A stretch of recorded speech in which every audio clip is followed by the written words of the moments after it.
देखिए, पूजा का विधान ये है कि जब आप बाल रूप में घर लेके आते हैं तो सबसे पहले जो है 12 बजे के जैसे 12 बजे का टाइम आता है वैसे ही आप पूजन जो है उनका प्रारंभ कीजिए, क्योंकि जन्म होता है, और उस मूर्ति को प्रतिष्ठित कीजिए, यानी मंत्रों के द्वारा अभिमंत्रित करके उसमें प्राण प्रतिष्ठित कीजिए। फिर आप जो है पंचामृत से क्रमशः जो है पहले उनका जो है पाद्य अर्घ्य आचमन स्नान कराइए। इसके बाद उनका दूध से, दही से, घृत से, शहद से और चीनी से बाद में ये सब मिक्स करके पंचामृत से स्नान कराएं, वस्त्र आदि उनको पहनाएं और उनको भोग आदि लगाएं, फल आदि आदि चीज़ें जो है चंदन आदि यज्ञोपवीत आदि उनको पहनाएं और उसके बाद फिर उनकी आप आरती करें। देखिए, ऐसा है भगवान श्री कृष्ण का जो व्यक्ति जो है उस दिन यानी 26 तारीख को जो व्रत रखेगा, ये फिर मैं दोबारा कह रहा हूँ कि वह जो है जिसको कहते हैं कि यस्य स्मरण मात्रेणा जन्म संसार बंधनात्, इस संसार के पापों से, इस संसार के बंधन से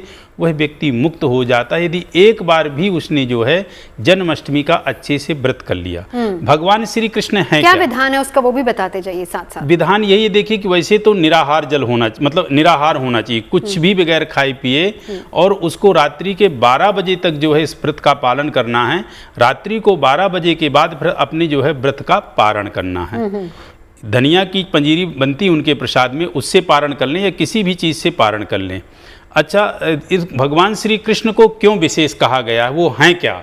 भगवान श्री कृष्ण के मुखारविंदों से 18 अध्याय जो गीता के हैं, श्रीमद् भगवद गीता, उसमें लिखा है कि गीता गंगोदकम पित्वा पुनर्जन्म न विद्यते।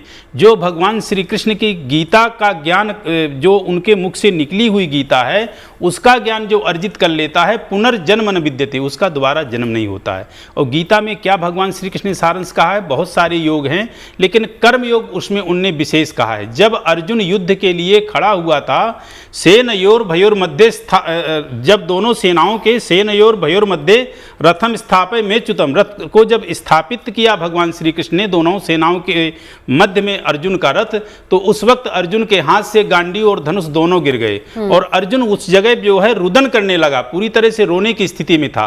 तब भगवान श्री कृष्ण ने उस वक्त समझाया कि हे अर्जुन, यहाँ पे कर्म प्रधान है, कर्मण्येवाधिकारस्ते मां फलेषु कदाचन, तुम्हारा कर्म पे अधिकार है, तुम अपना कर्म करो। तो अर्जुन हाथ जोड़ के बोलता है कि हे प्रभु, मैं किनको मारूं? आचार्यान मातुलान भ्रातृन पुत्रान पौत्रान सखिस्तथा श्याला संबंध हिनस्ता, कोई मेरे आचार्य हैं, कोई मेरे पुत्र हैं, कोई मेरे पौत्र हैं, कोई मेरे साले हैं, इन सगे संबंधियों का मैं रक्तपात करके इंद्रप्रस्थ का राज्य, क्या यदि कोई मुझे इंद्रासन भी दे, तीनों लोक का राजा बनाए, तो भी मैं तैयार नहीं हूं। उस वक्त भगवान श्री कृष्ण अर्जुन को जो है गीता का उपदेश देते हैं और गीता में सर्वोपरि जो है कर्म का उपदेश देते हैं, कर्म योग बताते हैं कि हे अर्जुन, तेरा कर्म यह है और तुझे यह करना है। विराट रूप उस वक्त दिखाते हैं और कहते हैं हे अर्जुन, यहाँ सब जो है एक तरह से जैसे लीला करने के लिए हर प्राणी आया है और अपना अपना रोल निभाता है और चला जाता है। तो तुम्हारा यहाँ पे रोल कर्म योग है। तुम ये मत सोचो कि तुम्हारे सामने यहाँ तुम्हारा पिता है या तुम्हारा यहाँ गुरु है या तुम्हारा या पुत्र है। इस वक्त तुम्हारा सिर्फ यहाँ ये दिखना चाहिए कि तुम्हारा कर्म क्या है। तो कृष्ण, भगवान श्री कृष्ण का जो अवतार है वो इसमें कहें कि अखिलांड कोटि नायक का एक तरह से जो कहते हैं कि 16 कलाओं से विभूषित अवतार है और उनको परिपूर्ण कहा गया। जी, देखिए, उनने अपने पूरे जीवन काल में यही चीज़ सिखाई है और यही चीज़ उनने पूरी तरह से जो है उपदेशात्मक पूरे अखिलांड कोटि नायक ने दी है कि आपको यह करना है। और जैसे कि अभी कथावाचक आचार्य जी ने ये सब चीज़ें बताई, तो यथार्थ में वो सत्य हैं। उनने जो भी कुछ जोर दिया वो यही जोर दिया कि जैसा जो कर्म करेगा वैसा उसको भरना पड़ेगा। और उसके साथ साथ भगवान श्री कृष्ण से आप ये सीख ले सकते हैं कि इस पृथ्वी में, इस भूमंडल में कर्म प्रधान है।